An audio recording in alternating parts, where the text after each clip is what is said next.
proposeur des véhicules électriques compétitifs et populaires. Voilà la promesse de Luca de Meo, directeur général de Renault.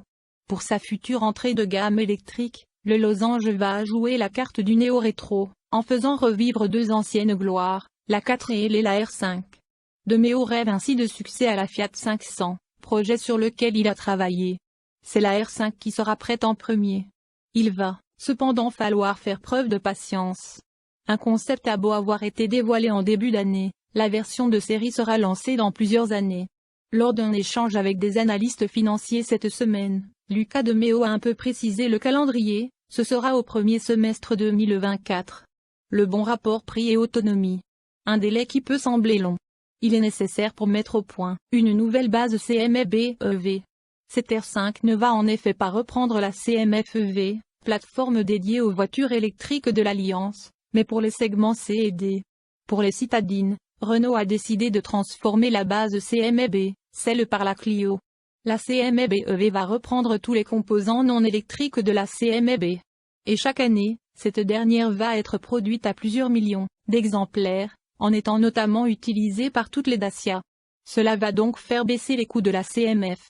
Selon Renault, à l'échelle du véhicule, cette toute nouvelle plateforme réduira de 33% le coût par rapport à l'actuelle génération de Zoé. Côté moteur, Renault annonce pour la CMF-B et un bloc de 100 kW, soit 136 chevaux. C'est ce que propose déjà la Zoé. Une variante moins puissante devrait être au programme pour faire baisser les prix. Autre aspect important déjà connu, l'autonomie. Celle-ci ira jusqu'à 400 km. Là aussi, c'est comme pour la Zoé, qui a une batterie de 52 kWh. Renault ne compte donc pas chercher à faire mieux. Luca de Meo a souligné l'expérience engrangée avec la Zoé.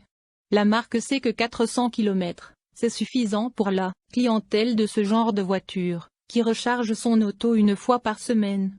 Il rappelle aussi les progrès en matière de recharge rapide. À son lancement, la R5 pourra refaire le plein à 80% en 30 minutes. Luca de Meo évoque même une recharge de 300 à 400 km en 10 minutes d'ici 2026. Fabriqué en France côté look, il n'y aura pas de surprise. Comme dit plus haut, il y a déjà eu un concept. Renault joue donc la carte du néo-rétro, avec une silhouette proche de celle de la R5 de 1972, avec par exemple les optiques anguleuses, l'œillon plat, les feux verticaux. Des détails du modèle originel sont revus avec une vocation moderne. Le prix d'air du capot devient la trappe de recharge. On espère que la version de série sera très proche.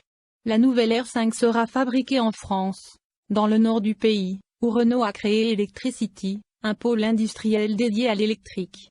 Le losange a de plus signé un partenariat avec le chinois Envision, qui va implanter à Douai une usine de batteries. Et côté prix ? La promesse est de faire une voiture électrique populaire, donc bien placée en matière de prix. Luca de Meo a indiqué que l'objectif est d'avoir le même prix qu'une Zoé avec bonus et prime à la casse, mais sans ces aides pour la R5. Renault sait d'ailleurs que ces aides de l'État vont petit à petit disparaître. À ce jour, une Zoé commence à 32 500. Avant le 1er juillet, elle avait 7 000 de bonus et jusqu'à 5 000 de prime à la casse. De quoi arriver à 20 500. Renault vise donc clairement cette barre symbolique des 20 000 sans aide à l'achat pour la R5.